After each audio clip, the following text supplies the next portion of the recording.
Thank you very much, Torkil. And yes, we did indeed have a busy week. In fact, we had a busy year, because it takes a year to make these 8 seminars. And I have 15 minutes to tell you, not 16, 15, to tell you what happened. We had 8 seminars, and we prepared them over a year with 24 co-convening organizations. But Stockholm Water Week is scientifically based. We had more than 400 papers submitted to us, of which we could only invite 60 papers, abstract for papers, and 36 for posters. So we had that scientific input to the seminars. But then our co-conveners and others provided 30 great keynote speakers and some 30 panelists. And therefore, of course, we have a rich outcome. I can only touch the surface of it here, but there will be more in the reporting from the week. So let me just go quickly through the 8 seminars we had. The overall one was Water for Sustainable Growth, the theme of it. We talked about growth to water, and we talked about water to growth. Economies and populations grow, and so does assets and economic activities facing water-related risks. So obviously, growth increased pressure on water. On the other hand, growth also provides critical resources and incentives and demands to achieve water security and mitigate risks.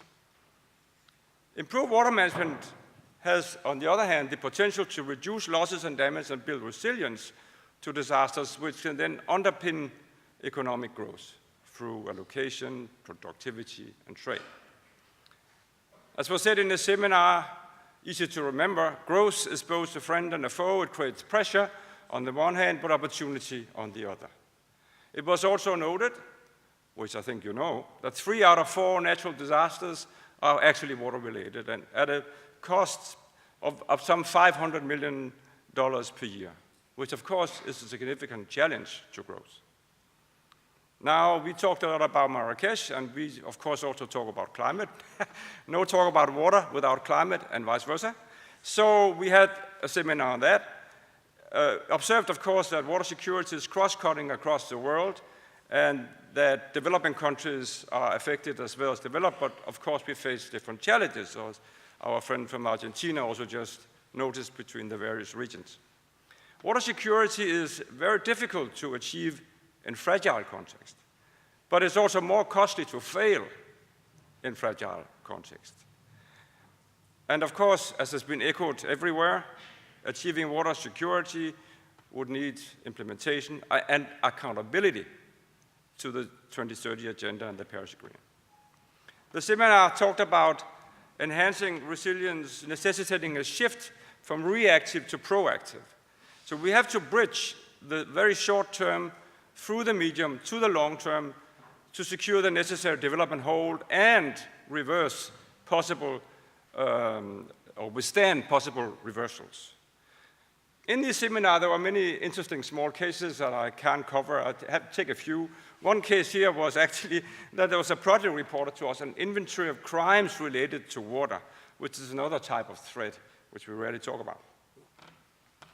The third seminar was linked to also the theme of UN this year, Water and Jobs, and the title says it all. It's a critical nexus for growth. Interrelated SDG policy measures to achieve universal access to water sanitation will promote growth, sustainable, and decent work. And it's also clear that unless we mobilize the youth and the women, we won't achieve that. They talked a lot about the HR crisis, human resource development crisis in the water sector, and we need to invest and innovate to leapfrog capacity development. And doing so by creating the evidence, by setting up cooperation and collaboration mechanisms at all levels to develop the workforce, and also to share best practices to help organizations encourage and attract, and not least retain staff, which is an issue. That seminar also, as we have heard in many of them, and you also mentioned, the multi-stakeholder dimension, the multi-stakeholder value chain, with everybody, buyers, financial institutions, government agencies, and so forth, together to de-risk the millions of livelihoods and jobs along this chain and incorporate water stewardship in that. Here, The cotton industry was mentioned. It's the largest generator of livelihoods and jobs worldwide. And as I will come back to later, or you will hear next year, we will talk about the textile industry actually in Stockholm next year. Also, we get a lot of figures often tell a lot better story than so many words. Now, one of our co-conveners was ILO, International Labour Organization, representing also UN Water and the World Water Development Report. That report, which was launched this year, says that although less than 1% of all jobs are actually in the water sector, 78% of all jobs worldwide are water dependent. And half of those, 42% they say, are heavily water related. Another interesting message, which a number tells a lot, is that in the developed world, like in US, Europe, 90% of all agricultural jobs are actually non-farm jobs. And these figures tell some stories and indicate some challenges. We move then to ecosystems, and here with the ambition of moving from vicious to virtuous cycle. Here we had a collaboration between the top of the world and the sea. We observed that mountain and coastal ecosystems are frequently overlooked in water management, but offer a range of important ecosystem services and management of river water. Climate change, population growth, socioeconomic change call for holistic management in the whole continuum, from source to sea. And in Asia, they say from Himalaya to the ocean, H2O. Easy to remember, and important to remember. We have a variety of solutions between the public, private, civil sector, private sector to tackle these issues, but how do we mainstream and bundle these to actually achieve success? The seminar also talked about scaling up and doing that through citizen science and generation of large global data sets by civil societies. And here again, although the contribution from the private sector, academia and so forth is necessary, the public sector must ensure the incentives and the revenue mechanism in place. So when you talk about PPP, the public sector also has a serious responsibility here to make that happen. And how then, did they ask, do we make the business case for ecosystem services? Can we preserve the health and integrity of these systems without fully rethinking the way we understand growth? We always talk about cities, and don't kill the messenger, because this is what they said: demand-driven solutions is now the new normal. That's what they said. I hope they're right. Approaches and solutions, they said, have to respond to a plethora of key stakeholders. And here, the key is digital media. Voices are now being communicated, as we know, through digital and social media, and we need to encourage this and learn how to better capture and respond to this, to create that desperately needed urban change.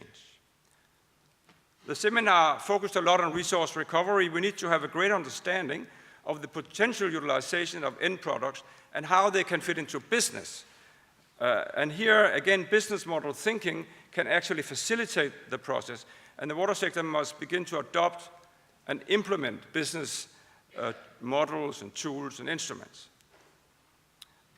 So this seminar also said that noted that the imperative for change are often driven by triggers, like shocks. And we know from Sao Paulo, and Justin Kellman from Sao Paulo was here, that the drought in Sao Paulo opened people's eyes, but then it gives you a small window of opportunity because we forget again. And we have to grab these windows of opportunities. They also talked about a new paradigm in relation to urban, that we have to view all components of the urban water system as a single unit and rethink the way in which water is used and reused, and how waste is viewed as a resource.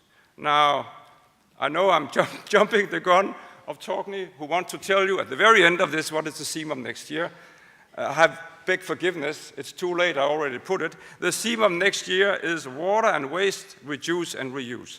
You can translate that title to circular economy. That is all about. And in fact, UN next year has a theme on wastewater, and it says wastewater, the untapped resource. So this year's seminars, many of them actually, pointed the way to next year and to the circular economy. So let's get a lot of Argentinian next year, and please help us. Water stewardship is a driver for business growth. Companies build and execute water stewardship and mitigate physical, regulatory, reputational water risks across the value chains. corporate risk management strategies will not succeed unless, again, there's a strong framework of water governance to address the root causes and take collective action. There are a number of tools around for water stewardship, but we actually need to improve these tools if we are to enhance and build corporate water stewardship to drive business growth. Not all of these tools actually do that. And we need also to better incorporate reputational risk and brand value into water strategies in the business, along with innovation in new business opportunities and products and services and so forth. No water week without financing. Financing is a key issue. If you ask Ben Braga, it's the issue. Finance, they know, is about pricing risk and managing risk.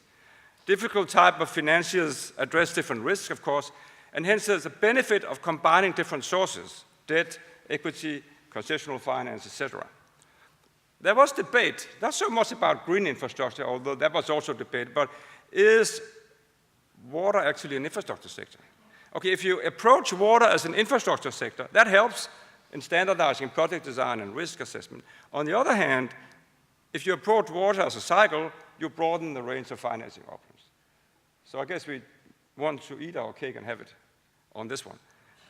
Financing, the first priorities of investors, of course, is to obtain market rate returns. We know that. The challenge for the water sector is to deliver impact and then still get market rate returns. And sensible pricing is key here. And it was noted there's a difference between the energy and the water sector here and precisely on the revenue stream. Again, a small remark I caught from these seminars. Somebody said, when the water person asks, where's the money? The funder says, where's the projects and the institutions? The last seminar was on governance. Last but not least, I don't know why we always put it last, but it's not least.